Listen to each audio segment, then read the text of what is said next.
Football's a sport that can and has been played in any weather. This season, the dog days of summer have seen the Reivers play in temps that hovered near triple digits in the team's first 3 games.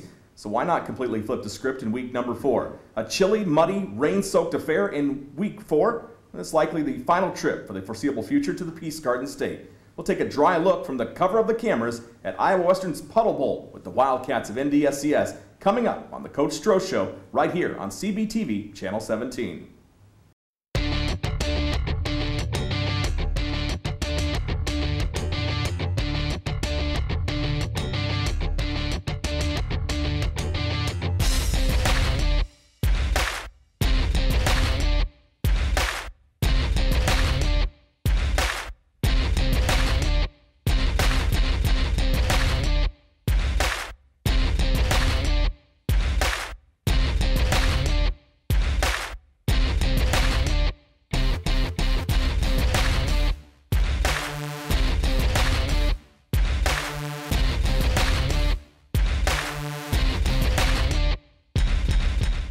Hello and welcome to the Coach Stroh Show here on CBTV Channel 17. I'm Jake Ryan, joined by Iowa Western head football coach Scott Strohmeyer. Coach, you enter this week's game off of back-to-back high-scoring performances. Now that the offense has really kind of started to click and the defense has been humming all season long, do you feel like this team is starting to carve out their own identity? Well, I think so. I mean, we're starting to find a little bit. We're playing extremely well defensively, as well as we ever have, I think, through the course of a season.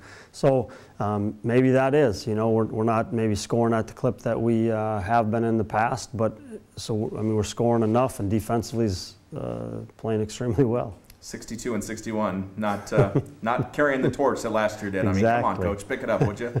Well, you come into this game against North Dakota State College of Science, and you always predict weather in Wahpeton being a factor. Little did you know that it would be a rain-soaked affair from start of warm-ups to the end of the postgame.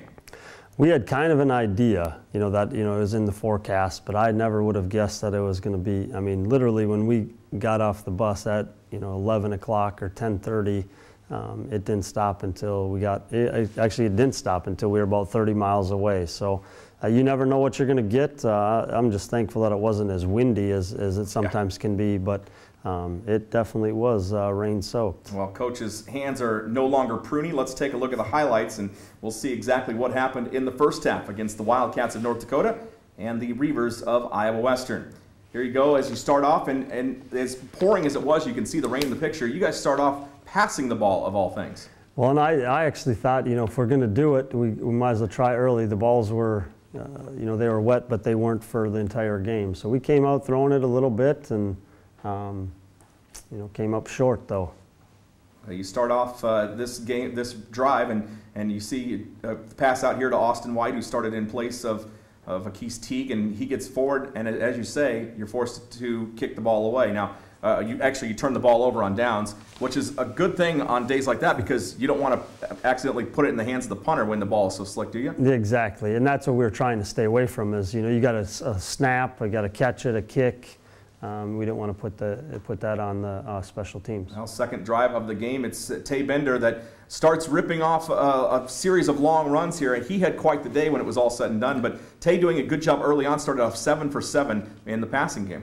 He did. For his first collegiate start, like I said, came out, obviously not quite the conditions as a quarterback that you want, but, ran it effectively with 7 of 7 and hitting some of the run game.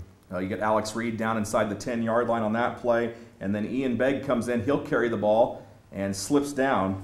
So, again, turn the ball over on downs and give it again to North Dakota State College of Science, but they haven't been able to get anything going all season long, and in these conditions really couldn't get anything going. Well, and they didn't really threaten us. They had one time probably when we turned it over, but we got a turnover right back, but they didn't really threaten us all game, and there you see it on the ground again. Yeah, a fake on the handoff. It looked like Tony turned to Osborne. Osborne wasn't ready to take it, and the Reivers get the football. Here's Austin White. And again, the ball's hard to hold on to, and Austin White proved to be hard to hold on to here. Yeah, he's a big physical runner. It was good to get him into the end zone.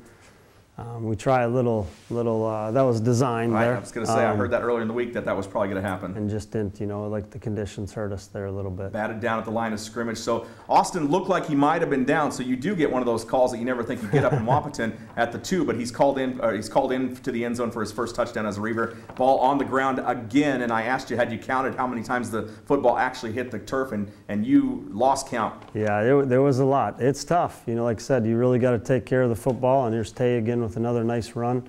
But you got to take care of the football in conditions like this. Down inside the 30, and you go from the another run here. And this drive, as you're getting toward the end of the first quarter, it seemed like the rain just kept picking up. This time from the 31, Tay almost loses the handle on it right here, and then slips again, pulls it down, and somehow manages to get into the end zone with the football. I mean, he lost the grip on it 3 separate times on that run, but 31 yards out, and at the end of the first quarter, you guys are in for the score. Well, it was good to get on the board there. And sometimes you need a little bit of luck, and it bounced right to him there and made a nice run. Here's the throw out to their backup tailback, Dobbs, and he gets a couple of yards forward, but really North Dakota just couldn't establish anything. A lot of motion, but on a day like this, you can't cut, you can't really plant anywhere. And we saw numerous passes go incomplete because the receiver couldn't plant and cut back to the spot where the ball was being thrown. And that was another reason why here's another bad snap fumble, but why we threw the ball maybe a little bit earlier is because the field was in a little bit better shape early on. Here you go, as the punter loses the ball, gets it away on a line, and it rolls all the way into Reaver territory, but still you get great field position, and then Joe Roden tries to stop, ends up sliding almost 5 yards, bumps into the ball. You're lucky to get this one back. Yeah, for sure we are. And I know he was trying to get out of the way. We got to stay away from it a little bit more, but we're fortunate to get it. I tell you what, Tay ripped off that 31-yarder, and this time he plants right in the puddle on that sideline. And I'm not sure if we'll see that highlight where you got planted in a puddle on the sideline. Here's the one mistake that Tay made throwing the ball. It tips in and out of the hands of Bryant Johnson, right into the waiting hands of a Wildcat defender, and he returns it into pretty good field position for North Dakota. Yeah, it slipped out. It was hard to place the football, and luckily we stopped him. Good effort by our offense to make sure keep him from the end zone. The keeper, maybe a face mask there. Yep, there it comes. The flag did get called. And you're trying to find something to grab onto on these offenders. The defense did a fairly sound job wrapping them up as in the conditions. We did. We played pretty well, from not missing tackles. Here's another bad snap. This one low to Tay, and it's just unbelievable. Did the ball get waterlogged as the game went on? Yeah, it was. I think we went through 6 or 7 balls there. And I saw that the officials doing their best to dry the footballs off with a towel before every snap, but what do you do when the towel's soaking wet? You're not helping it any. Exactly. That was the toughest thing, is just trying to keep them dry. And we're seeing a whole lot of short runs here and a whole lot of exchanges of possessions because neither team could get it going in the second quarter. And as we lead up, North Dakota again getting stifled on the run, trying to go up the middle. Their quarterback had a heck of a day here. He'll try to throw, and this one over the head actually tipped off the intended receiver into the hands of another receiver. That's one of their most positive plays of the day. And that's, that stuff happens in days like this. You can't pursue as much just because of the weather and the footing, but they get a lucky one there. Osborne, Dobbs, and Tony, their quarterback, really did their share of running the ball here. They'll try the option look, and again, no way he can cut up field. He just, as he's trying to make that move, he just had to stop because he could feel his feet going out from underneath him. Well, it's tough to change directions, and that's, and even in the speed option game, where they're reading the defensive end, and we're not coming hard at him because he doesn't have great footing, so then they pitch and we get an opportunity to make a lot of people thought that score that's on the screen there was a mistake. No, it was actually only 12-0 at the half. As you're walking into a dry area and you're soaking wet, what were you thinking about? Well, I felt we had some missed opportunities. We were in the red zone a couple of times, and actually I think our first 2 drives and came away with 0 points. So I felt if we could sustain some things, made a few adjustments at halftime, offensively, the coaches made some changes, and we just stuck to the plan. And we knew we were going to, like I said, I never really felt that they were threatening us, although it was really a 2-score game, one mistake, and they're right back in it. So I felt it was crucial for us, hopefully, that we could get a score here early in the third. We didn't until the fourth quarter, but we were in control of the game. Yeah, we'll take a look at those highlights coming up. The Reivers head into the locker room up only 12 points at the midway mark. When we return, we'll look at the second half of action and see if the rain lets up at all as the Reivers look to pull away and improve to 4-0 on the season. We'll be right back.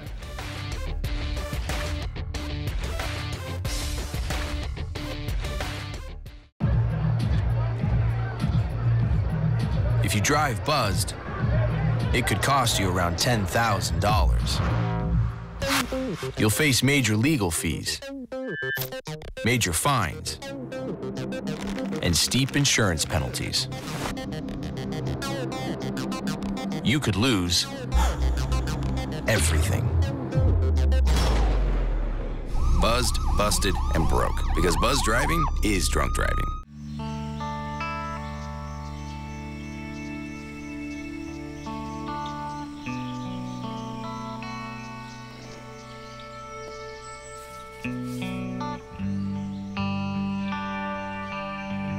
This is the moment I knew. His future had no boundaries. There are some moments only the forest can inspire. Find yours at discovertheforest.org. Back in the studios of CBTV 17 on the campus of Iowa Western in Council Bluffs, you've got the Coach Stroh Show. Third-ranked Iowa Western up only 12-0 at halftime in a place that's pretty hard to play. Butte Stadium up in Wapaton, North Dakota. What did you talk to the guys about at halftime? Well, really just finishing. Obviously the conditions weren't ideal, but we just had to finish it off, try to take care of the football a little bit better. And we made a few adjustments offensively and just some schematical things and finish it off. After scoring only 12 points in the first half, let's take a look at those second half highlights and see what the Reivers were able to roll up in the second stanza. Again, a soaked field. You can see the puddles on the sideline. And the Reivers, you had to wear white on this day, didn't you?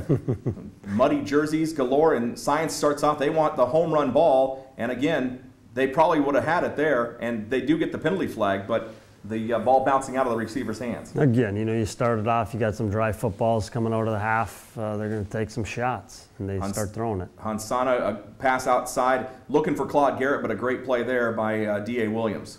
Yeah, it was good to see, DA, they were going at him a little bit. Football again squirts loose. This time Tay tries to come down on it. I'm pretty sure as soon as he hit the ground, the ball just popped straight out. We compared it to a bar of soap in the shower. You can't hang on to it. It gets so slick, and that's exactly what happened on that play. Yeah, and then we traded turnovers. Marco got a fumble. They fumbled it. We got it right back, so it's kind of a wash there. Yeah, Marco playing very well defensively for the Reivers. This time Tay up the middle, one of his 31 carries on the day, and he had a heck of a day rushing the football. And it was a necessity for him to keep the football. It was. I knew a lot of them were designed. He had a key third down there. Austin White with a nice 10-yard run.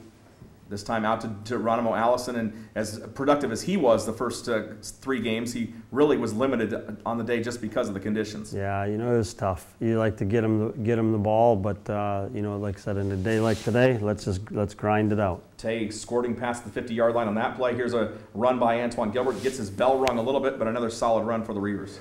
Yeah, I feel we got something going here in this drive. We're gaining some first downs. I think that's key, sustaining a drive. Good to see Antoine back after being banged up for a couple games. He's some tough runs on this drive. Yeah, for sure. And like I said, I think they all were. We're hitting it in between the tackles. We're not trying to get, we get outside a little bit, but it's tough in the field. Here you go. The give and Tay, you can see him right away. He pats himself on the chest. He knows that it was his fault on that fumble. Tried to feed Austin White. I'm assuming that Austin didn't know it was there, and Tay taking the blame. That's the sign of a good leader. Yeah, for sure. And I think the mesh and some of our read option stuff was a little bit tough in the rain and caused a few of them. Here's a pass out from Josh Hansana to Claude Garrett, and Garrett gets past the 50 into Reiver territory.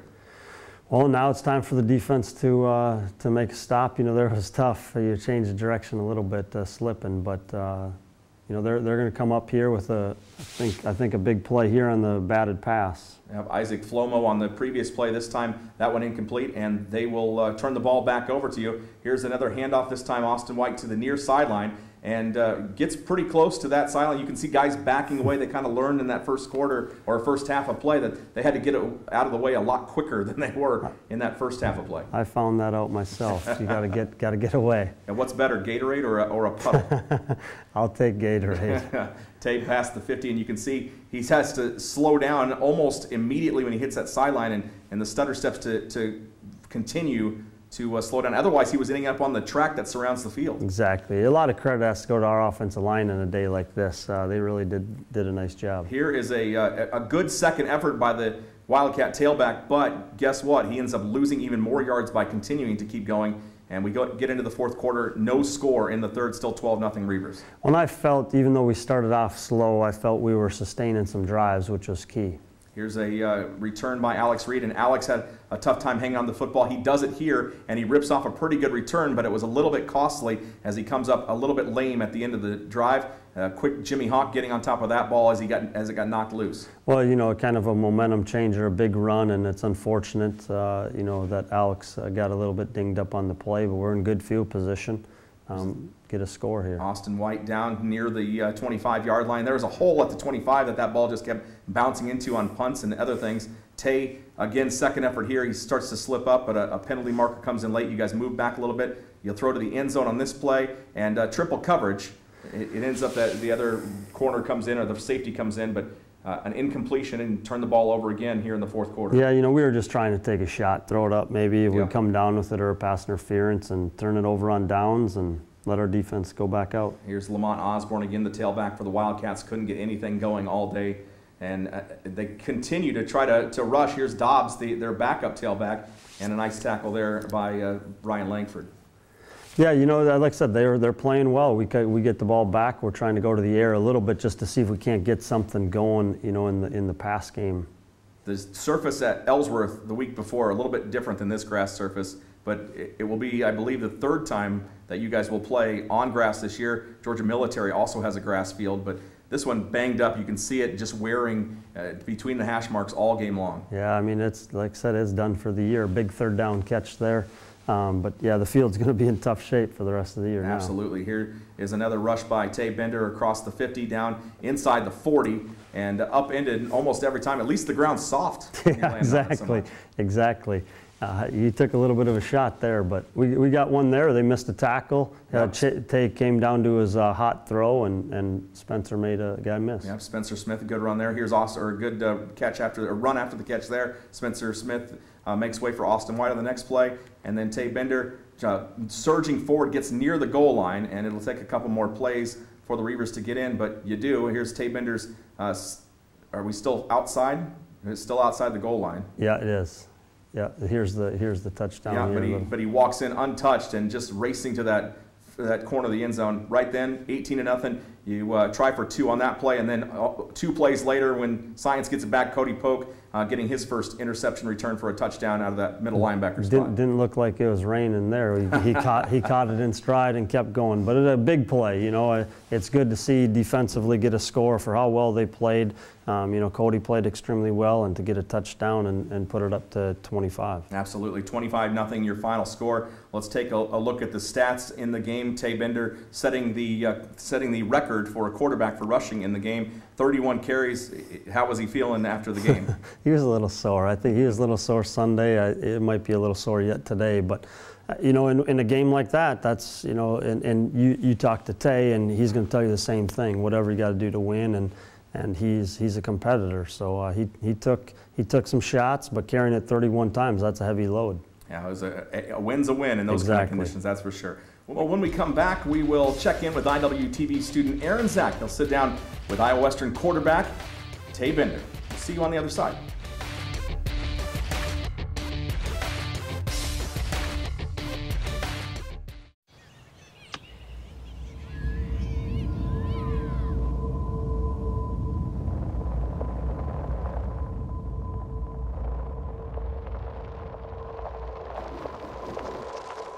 $7,000 high school students drop out every school day. Let's catch them before it's too late. To start helping students in your community, visit boostup.org.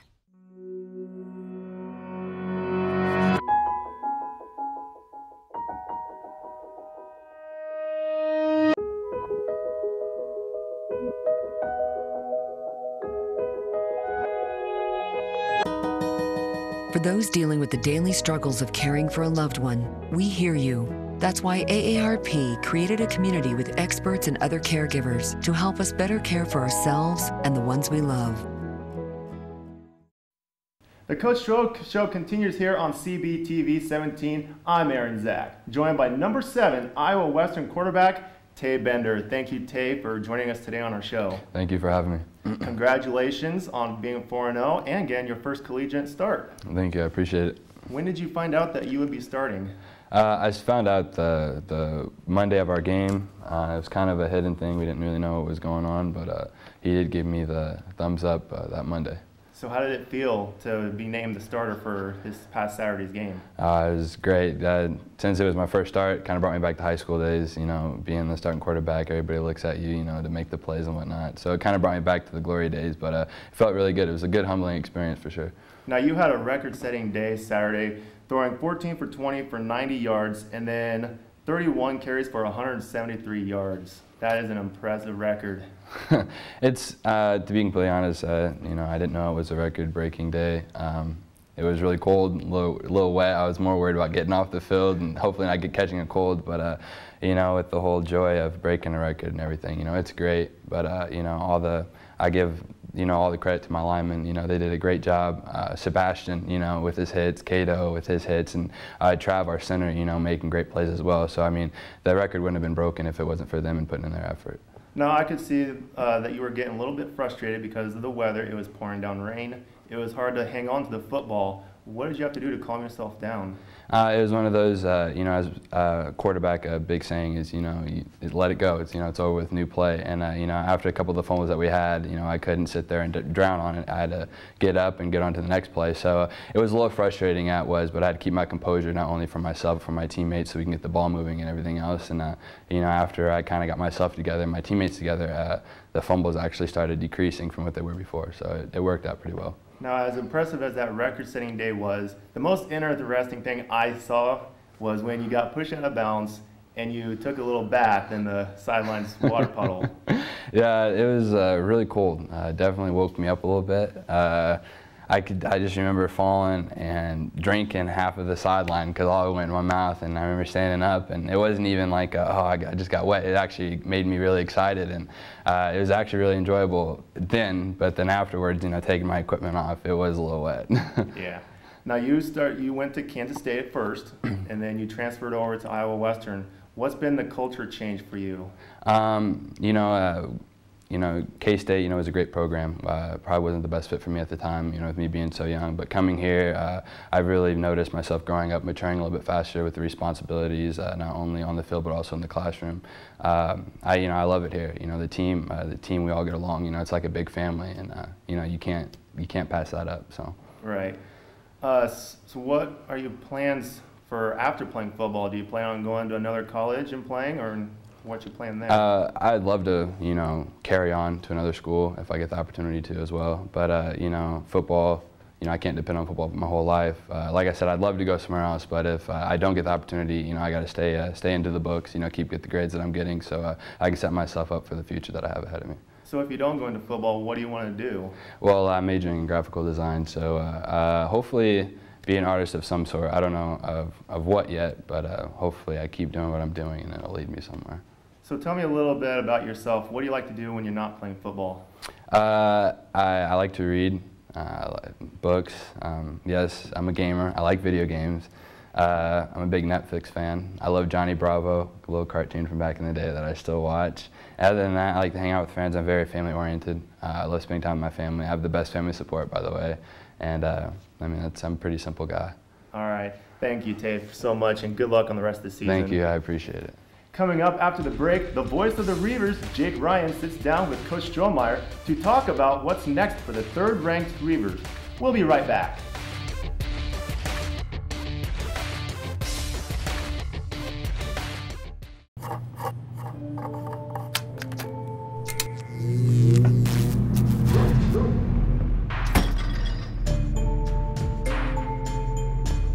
Traditional light bulbs actually generate 9 times more heat than light. Switch to Energy Star light bulbs, and you'll realize just how much cash you were really burning through. saving energy saves you money. Learn more at EnergySavers.gov. Here's to the things that can keep us safe. Those we use all the time with hardly a thought. Those that are silently standing by to save our lives. And now, those that we carry with us everywhere we go. Many mobile devices will now bring you wireless emergency alerts, real-time information directly from local sources you know and trust. With the unique sound and vibration, you'll be in the know wherever you are. Back to wrap things up here on the Coach Stroh Show on CBTV Channel 17. Third-ranked Iowa Western improving to 4-0 on the legs of Tay Bender, a record-setting performance by the redshirt freshman quarterback. But more importantly, more donuts for the defense. It's the 10th shutout in program history, and this one increases the win streak for your team coach to 17 games. You've done a lot here in 4+ seasons on the campus in Council Bluffs. Other than the wins and obviously the national championship, what are you most proud of as a head coach here about the program? Well, I think the stability that we've been able to maintain with our staff and how hard they put the effort that they put into all these wins, and not just on the field on Saturday, but off the field and within the program. I think it's as much their program and the kids' program, and I think that's what you want in a successful program. That they're vested in it. Well, you get your third win in conference, 3-0, 4-0 on the season, and you head into that last game through the first go-round of conference play this Saturday in Council Bluffs. DuPage, we all know that they recruit the state of Illinois. That's their in-state. They don't have to cut anybody from Illinois. What do you know about the Chaparrals, and what do you expect that you and the fans will see this Saturday? Well, like I told the team on Sunday, I think they're as athletic, the most athletic team since Trinity Valley, that first game of the year. So we've had a few games where we haven't seen maybe that type of talent. They're extremely well coached. A first-year coach, I think he's done a really nice job bouncing back from an ugly defeat in week 1 and really playing well. They got a lot of athletes. We're going to have to play some of our better football up to this point in the season as well, and our kids will be excited for the challenge. Well, 3 out of the 4 teams that went to bowl games out of the MFC winning, and DuPage was one of them. They upset NEO in that last game of the season. They do return some of those players, so it should be a fairly challenging game. You talk about that first defeat, but they've reeled off a couple in a row and pretty convincing defeats as well over Iowa Central and North Dakota Science. They have, and the thing with it is I think they made some changes after week 1. For whatever reason. I don't know if it was performance, if they had some guys sitting out or whatever it was, but they've really improved over these last couple of weeks, and they got, like I said, they got some talent over there. All right, Coach. Well, enjoy this Saturday because you don't have to get on the bus. Next week will be a different matter, and we'll talk about that on the next edition of the Coach Stroh Show. That wraps up this edition of the Stroh Show. A reminder that the game on the 21st will be the IWCC Family Picnic for faculty and staff at Iowa Western, and it will also be Bike Day, something that Coach Donnie Woods asked for. So if you ride Harleys or other motorcycles in general, we encourage you to ride out to Saturday's game. Our friends at Holstein's Harley-Davidson will be out there, and they're bringing a special ride for Rocky Reivers to start the game. That should be interesting to watch, and it should be a great last day of summer for football. Thanks again to everyone involved in today's program, Coach Strohmeyer and quarterback Tay Bender, our great IWTV crew for putting the show together, and most importantly, you for tuning in to CBTV Channel 17. I'm Jake Ryan signing off until next week. As always, go Reivers.